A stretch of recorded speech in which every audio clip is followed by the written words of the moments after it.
একজন STM officer তার বান্ধবীর বিয়েতে যাচ্ছিল। সে একজন সাধারণ মেয়ের পোশাকে ছিল, না কোনো সরকারি গাড়ি, না কোনো নিরাপত্তা, শুধু একজন সাধারণ মেয়ের মতো মোটরসাইকেল চালাচ্ছিল।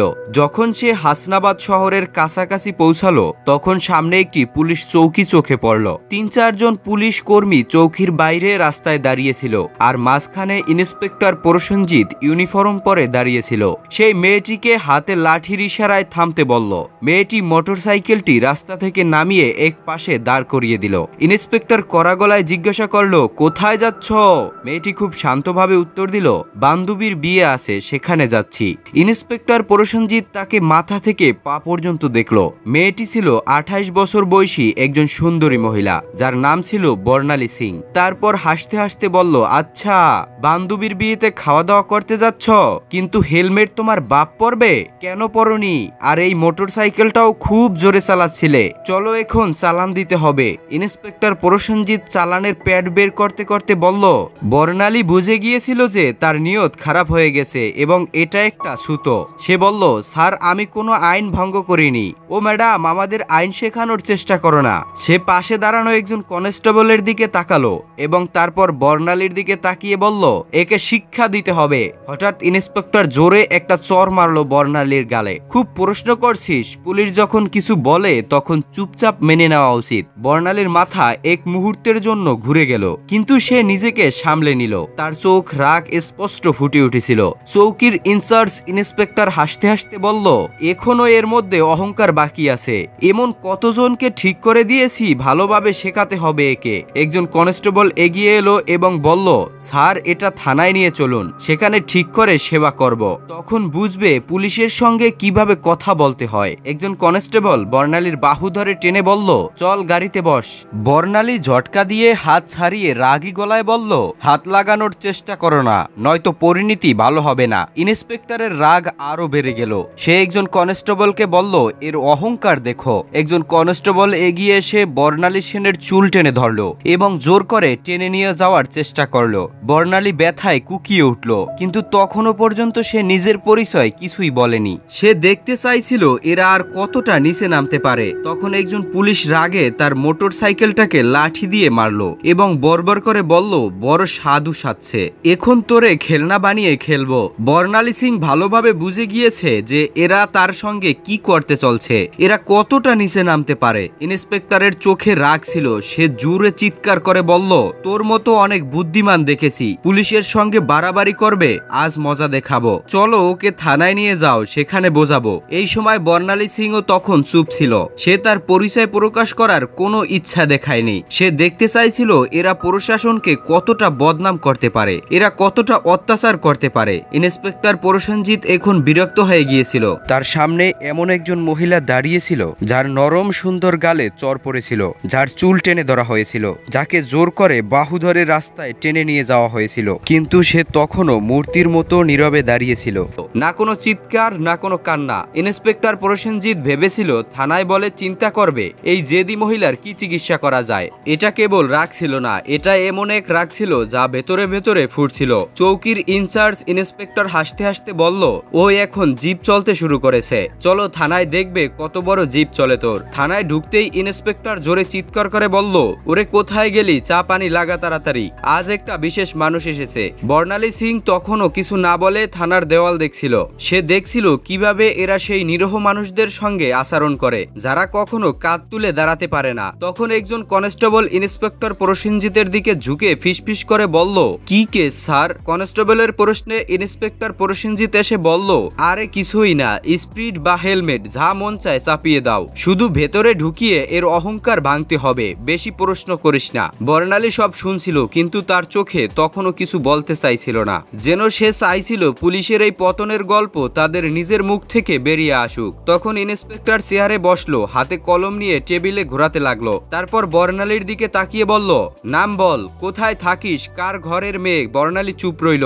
ইন্সপেক্টর আবার প্রশ্ন করলো, শুনতে পাসনি, নাম কি তোর? কিন্তু বর্ণালীর নীরবতা তখনও পাথরের দেওয়ালের মতো। তখন ইন্সপেক্টর টেবিলে এমন জোরে হাত মারলো যে শব্দটা শুনে পুরো থানায় গুঞ্জে উঠল এবং রাগে চিৎকার করে বলল, শুনতে পাস না, নাম বল তাড়াতাড়ি। বর্ণালী মুখ ঘুরিয়ে উত্তর দিল, জি, সুরমিতা শর্মা। ইন্সপেক্টর ইন্সপেক্টর তার মুখের দিকে তাকিয়ে হেসে বলল, ও বড় বুদ্ধিমান মেয়ে তুই, মিথ্যা বলতে অভিজ্ঞতা আছে, কিন্তু মনে রাখিস বেশি চালাকি করলে খুব ভারী পড়বে, একটা ভুল করলে পস্তানের সময় পাবি না। বর্ণালী সিংকে জোর করে সেই পচা লকআপে ঢুকিয়ে দেওয়া হলো, যেখানে আগ থেকে দুজন কয়েদি বসেছিল। তাদের মধ্যে একজন বর্ণালীর দিকে তাকিয়ে বলল, বোন তুই কি অপরাধ করেছিস? বর্ণালী হালকা হাসি দিল, কিন্তু কিছু বলল না। এখন সে শুধু দেখছিল এই পুরো সিস্টেমটা কতটা পচে গেছে। যদি একজন এসডিওকেও এভাবে বিনা কারণে ভেতরে ঢোকানো যায়, তাহলে সাধারণ মানুষের অবস্থা কল্পনা করা কঠিন নয়। বর্ণালী এখন সেই কোঠরির কোণে বসেছিল, সব দেখছিল, শুনছিল এবং প্রতিটি কাজ বুঝছিল। ইন্সপেক্টর প্রসেনজিৎ একটা মিথ্যা রিপোর্ট তৈরি করলো এবং বলল এর উপর চুরি আর ব্ল্যাকমেলের কেস চাপাও। ফাইলের উপর হাত মেরে বলল, চলো তাড়াতাড়ি। একজন কনস্টেবল জিজ্ঞাসা করলো, কিন্তু স্যার প্রমাণ ছাড়া? ইন্সপেক্টর হেসে বলল, এই থানায় প্রমাণ যে আনা হয় না, প্রমাণ বানানো হয়। কিছুক্ষণ পর একজন কনস্টেবল এসে বর্ণালীর কাঁধে জোরে হাত মারলো। ইন্সপেক্টর হাত তুলতেই তখন দরজায় একটা কড়া গলা শোনা গেল, থামো। সবাই ঘুরে দেখলো, দরজায় সিনিয়র ইন্সপেক্টর সঞ্জয় দাঁড়িয়ে। তার খ্যাতি অন্যদের থেকে কিছুটা ভালো ছিল। সে ভেতরে তাকিয়ে মহিলার অবস্থা দেখে তার কপালে ভাঁজ পড়ল। জিজ্ঞাসা করলো, এসব কি হচ্ছে? প্রসেনজিৎ হাসলো এবং বলল, কিছু না স্যার, একটা রাস্তার মেয়ে বেশি বুদ্ধি দেখাচ্ছিল, শিক্ষা দিচ্ছি। সঞ্জয় বর্ণালীকে ভালো করে দেখলো, তার আচরণ সাধারণ মহিলার মতো মনে হচ্ছিল না। জিজ্ঞাসা করলো, এর অপরাধ কি? প্রসেনজিৎ ঘাবড়ে গেল, বলল, স্যার চেকিং এ খারাপ ব্যবহার করেছিল। সঞ্জয়ের কিছু সন্দেহ হলো। সে বর্ণালীকে জিজ্ঞাসা করলো, তোমার নাম কি? বর্ণালী চুপ রইল। প্রসেনজিৎ হেসে বলল, স্যার এ তো নামও বলছে না। সঞ্জয় এখন পুরোপুরি সতর্ক হয়ে গেল। সে কনস্টেবলকে আদেশ দিল, একে একা কোঠরিতে রাখো। প্রসেনজিৎ অবাক হয়ে গেল, কিন্তু স্যার? সঞ্জয় কঠোরভাবে বলল, আমি নিজের পাশে থাকবো। তার আদেশে বর্ণালীকে আরেকটা কোঠরিতে বন্দি করা হলো, যেটা আগের থেকেও বেশি দুর্গন্ধযুক্ত আর অন্ধকার ছিল। বর্ণালীর চারদিকে চোখ বুলিয়ে দেখলো, এক কোণে একটা ভাঙা টেবিল পড়েছিল আর পাশে একটা মরিচা পড়া লোহার রড। এখন সেই নোংরা সিস্টেমের আসল চেহারাটা আরো কাছ থেকে দেখছিল। প্রতিটা মুহূর্তে তার চোখ বুঝছিল যে আইন শুধু ফাইলের মধ্যে সীমাবদ্ধ হয়ে গেছে। তখন একজন কনস্টেবল দৌড়ে এসে বলল, স্যার বাইরে একটা বড় গাড়ি দাঁড়িয়ে আছে। প্রসেনজিৎ চমকে উঠল, জিজ্ঞাসা করলো, কোন গাড়ি? কনস্টেবল ঘাবড়ে বলল, স্যার সরকারি গাড়ি। সে তাড়াতাড়ি বাইরে গেল এবং গাড়ির ভেতরে তাকাতেই তার চোখ কপালে উঠল।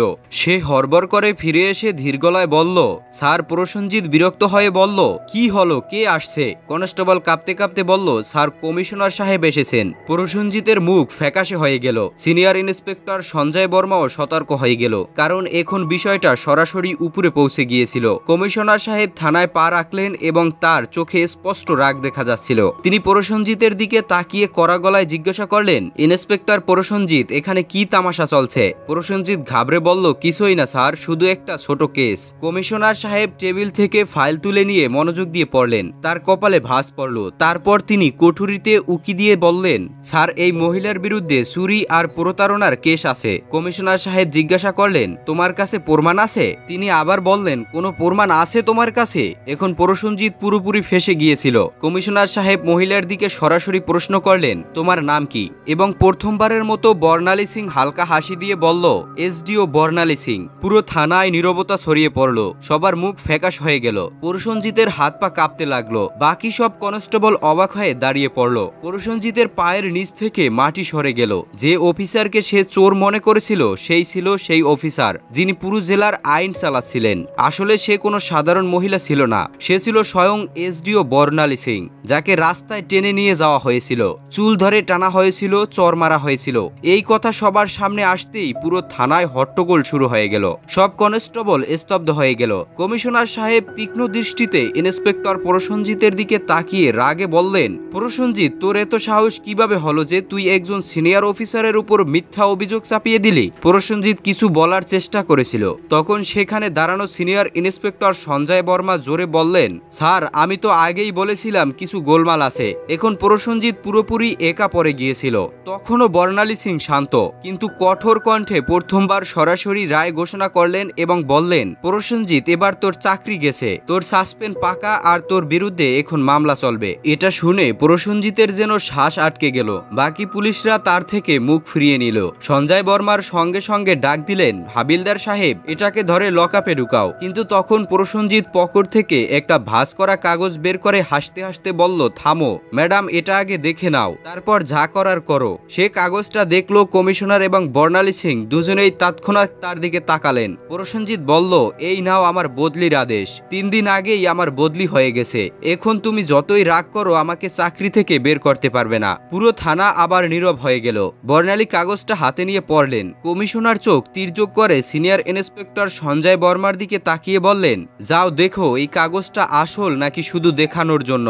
সঞ্জয় কম্পিউটারের রেকর্ড দেখে মাথা তুলে বললেন, স্যার এটা তো আসল, কিন্তু এখনো এই নতুন ইন্সপেক্টরকে চার্জ হস্তান্তর করেনি, অর্থাৎ এখনো এখানকার আসল ইন্সপেক্টর হয়ে বসে আছে এবং সব দুষ্কর্ম এর দ্বারাই করা হয়েছে। এখন কেউ এটাকে বাঁচাতে পারবে না। বর্ণালী সিং তার চোখে চোখ রেখে বললেন, এখন তোর নতুন ঠিকানা সেইখানে হবে যেখানে তুই অন্যদের ঢোকাতিস। কমিশনারও মাথা নেড়ে ইশারা করলেন। দুজন কনস্টেবল তাকে ধরতে এগোতেই প্রসেনজিৎ আবার চাল চাললো এবং বলল, থামো ম্যাডাম, আমি একা নই। তোমার কি মনে হয় পুরো দোষ শুধু আমার? তারপর সে থানার অন্য পুলিশদেরকে ইশারা করে বলল, এরা সবাই আমার সঙ্গে আছে, উপর পর্যন্ত সবাই জড়িত। কিছু পুলিশের মুখের রং উড়ে গেল। সিনিয়র ইন্সপেক্টর সঞ্জয় বর্মা পরিস্থিতি বুঝে এক এক করে তাকাতে শুরু করলো। বর্ণালী সিং কমিশনারের দিকে তাকিয়ে বললেন, এখন এই পুরো থানাটাই পরিষ্কার করতে হবে। কমিশনারও বললেন, যা হুকুম ম্যাডাম, এখন এর সব হিসাব নেওয়া হবে। এই কথা মুখ থেকে বেরোতেই থানায় যেন বিদ্যুৎ পড়ল। থানার বাইরে কিছু সাংবাদিক চুপচাপ দাঁড়িয়েছিল, যাদের আগ থেকেই সন্দেহ ছিল যে থানায় কিছু বড় গোলমাল চলছে। যখন তারা খবর পেল যে পুরো থানা লাইনে হাজির করা হয়েছে, তখনই তারা মোবাইল থেকে খবর ছাড়তে শুরু করলো। একটা চকচকে গাড়ি থানার সামনে এসে থামলো। দরজা খুললো এবং স্বয়ং এসপি সাহেব বেরিয়ে এলেন। চারদিকে তাকিয়ে দেখলেন সবার মুখ পড়ে গেছে। থানার সব অফিসার এক পাশে দাঁড়িয়েছিল এবং এসপি সাহেব বললেন, এখানে কবে থেকে এই তামাশা চলছে? কিন্তু কমিশনার এবং থানার ইনচার্জ পুরোপুরি নীরবে দাঁড়িয়েছিলেন। তখন বর্ণালী সিং সরাসরি এসপির চোখে চোখ রেখে বললেন, তোমার কি মনে হয় তুমি বেঁচে যাবে? সঞ্জয় বর্মা সঙ্গে সঙ্গে একটি ফাইল বের করে বর্ণালী সিং এর হাতে দিলেন, যে ফাইলটি এসপি সাহেবের সমস্ত কালো কাজের পর্দা ফাঁস করেছিল। বর্ণালী সিং ফাইলটা এসপি সাহেবের দিকে এগিয়ে দিয়ে বললেন, নাও দেখো, এতে তোমার সব কুকীর্তি ভরা আছে। এসপি সাহেবের কপাল থেকে ঘাম ঝরতে লাগলো। কমিশনার বিনা দেরিতে উচ্চস্বরে আদেশ দিলেন, ধরো ওকে আর এক্ষুনি গ্রেপ্তার করো। পুরো থানা হতবাক হয়ে গেল। এত বড় অফিসারকে কেউ প্রথমবারের মতো এভাবে প্রকাশ্যে চ্যালেঞ্জ করেছিল। এসপি গ্রেপ্তারের সঙ্গে সঙ্গে পুরো জেলায় ঝড় উঠল। বিষয়টা দিল্লি পর্যন্ত পৌঁছে গেল। মুখ্যমন্ত্রী পর্যন্ত খবর পৌঁছালো এবং সেখান থেকে সরাসরি আদেশ এলো, জেলায় যত অফিসার মিলে গোলমাল করছে তাদের সবাইকে ধরে ভেতরে ঢোকাও। পরের 2 দিনের মধ্যে পুরো জেলা থেকে 40টার বেশি পুলিশ অফিসার, 10টার বেশি বড় অফিসার এবং কিছু রাজনৈতিক নেতাকে গ্রেপ্তার করা হলো। পুরো হাসনাবাদ জেলার হাওয়া বদলে গেল। এখন চারদিকে শুধু একটাই আলোচনা ছিল, এসডিও বর্ণালী সিং এর সততা এবং সাহস, যিনি পুরো পসা সিস্টেমটাকে নাড়িয়ে দিয়েছিলেন। এখন প্রশাসনের একটা নতুন গতি ছিল, একটা নতুন চিন্তা ছিল এবং সবচেয়ে বড় কথা, একটা ভয় ছিল যে এখন কেউ বাঁচতে পারবে না। বর্ণালী সিং এর কাজ শেষ হয়েছিল। তিনি দেখিয়ে দিয়েছিলেন যে যদি মনের ভেতর থেকে নিয়ত পরিষ্কার থাকে তাহলে পুরো দেশও সংশোধন করা যায়। ভিডিওটা শেষ পর্যন্ত দেখে থাকলে প্লিজ একটা লাইক ও সাবস্ক্রাইব করে পাশে থাকো।